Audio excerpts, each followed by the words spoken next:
Hello students, कैसे हैं आप सब। वेलकम है आपका हमारे channel accounts with AKB IFM में।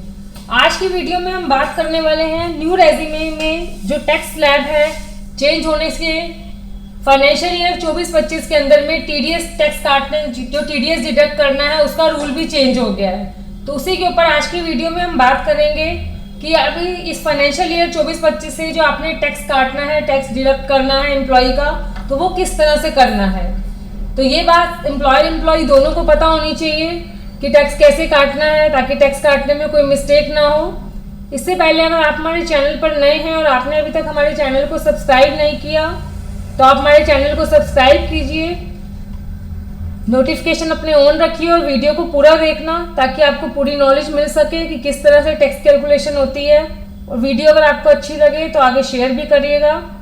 तो चलिए शुरू करते हैं।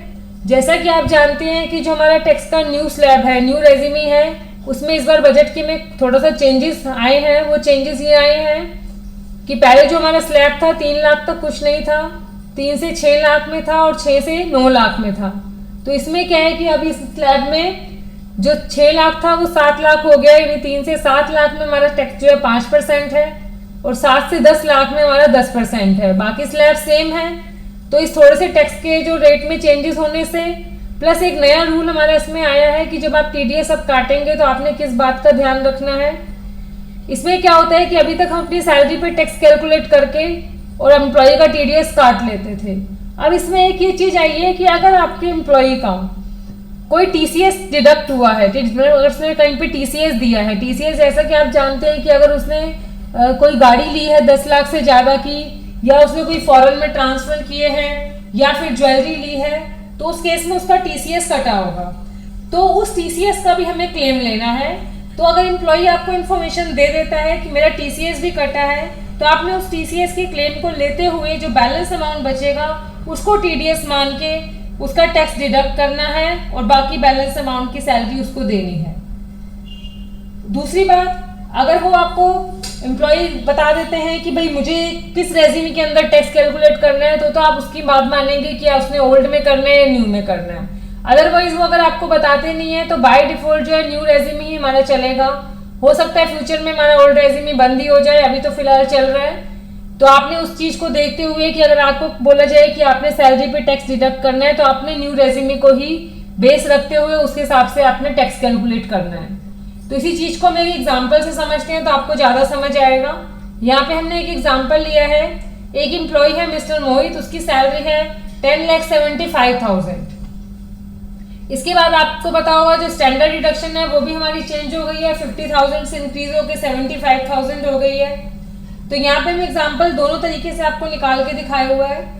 पहले न्यू रेज्यूमे से अगर हम देखें तो 10,75,000 की उसकी सैलरी है, इसमें से 75,000 की स्टैंडर्ड डिडक्शन माइनस कर लेते हैं तो उसकी इनकम जो बच जाती है वो 10 लाख आ जाती है।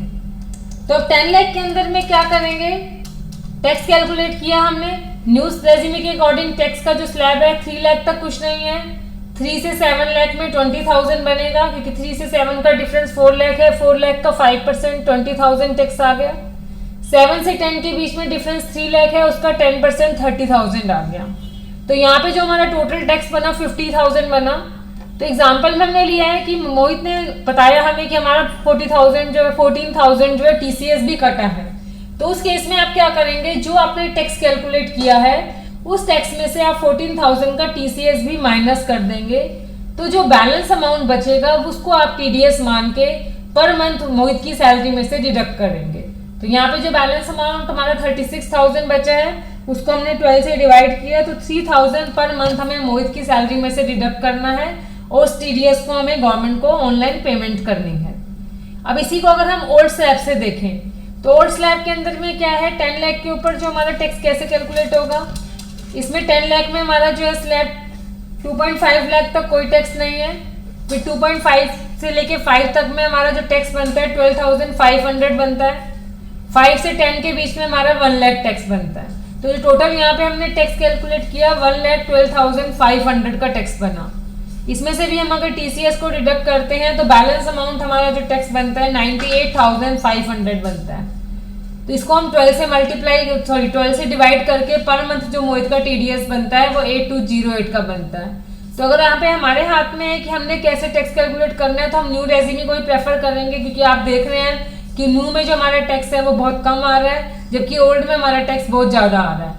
अदरवाइज एम्प्लॉय अगर आपको स्पेशल ऑप्शन देते हैं कि नहीं मुझे तो ओल्ड में ही भरना है, तो आप उसको ओल्ड में ही जब्त करके बाकी पेमेंट कर सकते हैं। तो इसी तरह से हमारी कैलकुलेशन रहेगी। तो अगर आपको 2024 और 25 में किसी एम्प्लॉय का टीडीएस डिडक्ट करना है, तो आपको इस रूल के अकॉर्डिंग टैक्स डिडक्ट करना होगा और बैलेंस अमाउंट जो सैलरी है उनको पे करनी होगी। इसी तरह की और नॉलेज के लिए आप हमारे साथ जुड़े रहिए। Thank you.